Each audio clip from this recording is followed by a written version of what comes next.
अल्हम्दुलिल्लाहि रब्बिल आलमीन वस्सलातु वस्सलामु अला सय्यिदिल मुरसलीन। आज का सवाल बहुत ज़्यादा इंटरेस्टिंग है। सवाल यह है कि क्या दुरूद पाक को मेहर मुकर्रर कर सकते हैं कि हज़रत आदम अला नबीना अलैहिस्सलाम का मेहर भी दुरूद पाक था। तो देखिए, इसका जवाब ये है कि सबसे पहले बात करते हैं मेहर के मुतालिक।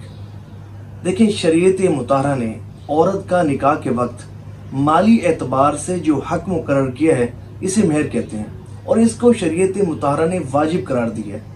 अगर कोई शख्स निकाह करता है और मेहर मुकर्रर नहीं करता, मेहर के बगैर निकाह करता है, तो उसका निकाह तो मुनक्किद हो जाएगा लेकिन दुरुस्त नहीं होगा और इस सूरत में उसे हुक्म दिया जाएगा कि वो मेहर मिसली अदा करे। और मेहर मिसली क्या है?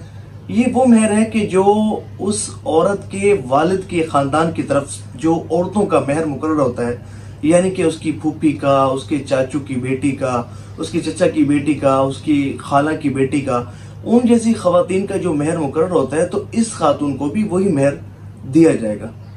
और मेहर की जो कम अज कम जो मिकदार है, जो शरीयत ने कमी की तरफ जो मिकदार मुकर्रर की है, वो है 2 तोला और 7.5 माशा चांदी। ये कम अज कम मिकदार है और ज्यादा से ज्यादा जितना भी चाहे कोई शख्स मेहर मुकर्रर कर सकता है। लेकिन याद रहे कि मेहर मुकर्रर करते वक्त बंदे की कुव्वत, ताकत और उसकी इस्तिताअत को भी मलूज़ खातिर रखा जाए। बाज़ वक़्त यूँ होता है कि ख़वातीन बहुत ज़्यादा मेहर जो है वो मुकर्रर करवा देती हैं, रखवा देती हैं कि जिनकी अदायगी से बंदा आजिज़ आ जाता है, उसके अंदर कुव्वत ही नहीं होती, ताकत नहीं होती उस मेहर को अदा करने की। तो ऐसा बिल्कुल नहीं करना चाहिए। उतना मेहर रखना चाहिए कि जो बंदा आसानी से अदा कर सके।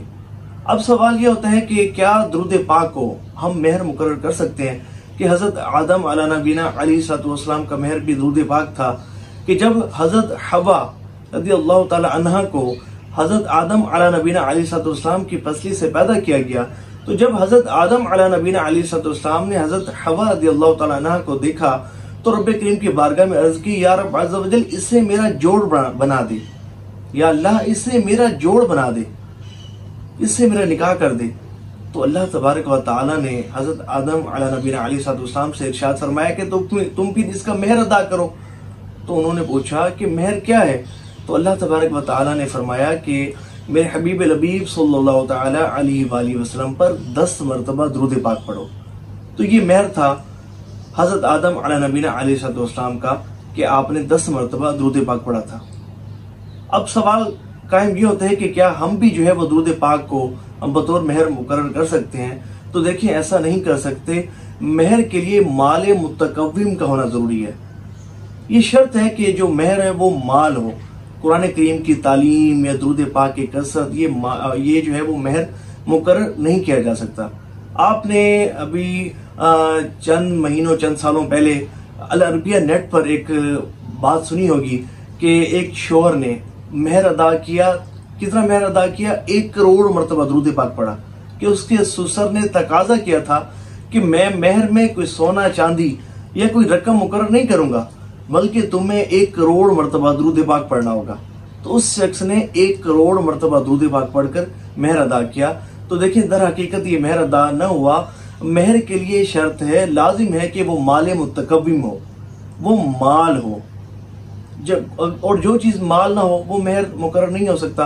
अब जाहिर है कि दुरूद पाक ये माल तो नहीं है, अगरचे बहुत अच्छी, बहुत आला और बहुत बाबरकत इबादत है, लेकिन माल नहीं है। लेकिन मेहर के लिए माल मुतकव्विम का होना जरूरी है, शर्त है और ये लाजिम है। और रही बात कि हज़रत आदम अला नबीना अलैहिस्सलाम ने जो मेहर अदा किया था वो दुरूद पाक था, तो देखिए, ये साबका शरीयतों की बात है, ये उनके अहकामात थे। और साबका शरीयतों की वो अहकामात कि जो हमारे साबित शुदा अहकामात से टकराएं, तो हम जो है अपनी शरीयत के अहकामात पर अमल करेंगे। वो साबका शरीयतों के अहकामात थे, तो ये वो अहकामात हमारे लिए हुज्जत नहीं है। तो अगर कोई शख्स निकाह करता है और निकाह में दुरूद पाक को मेहर मुकर्रर करता है, तो उसका निकाह तो हो जाएगा, निकाह मुनक्किद हो जाएगा, लेकिन उसको मेहर मिसली, जो कि उस खातून के खानदान की औरतों का मेहर मुकर्रर होता है या दिया जाता है, तो वही मेहर जो है वो उसको अदा करना होगा। तो अल्लाह करीम हमें कसरत से दुरूद पाक पढ़ने की तौफीक अता फरमाए। सवाब की नीयत से इस वीडियो को शेयर भी कीजिएगा, बड़ी इंटरेस्टिंग ये वीडियो आपके लिए भी साबित हुई होगी। अल्लाह करीम हमें कसरत से दुरूद पाक पढ़ने की तौफीक अता फरमाए, हम सब का खात्मा बिल खैर फरमाए। आमीन बिजाए खातमिन नबिय्यीन व सल्लल्लाहु तआला अलैहि व आलिहि वसल्लम। सल्लू अलल हबीब सल्लल्लाहु तआला अला मुहम्मद सल्लल्लाहु अलैहि व आलिहि वसल्लम।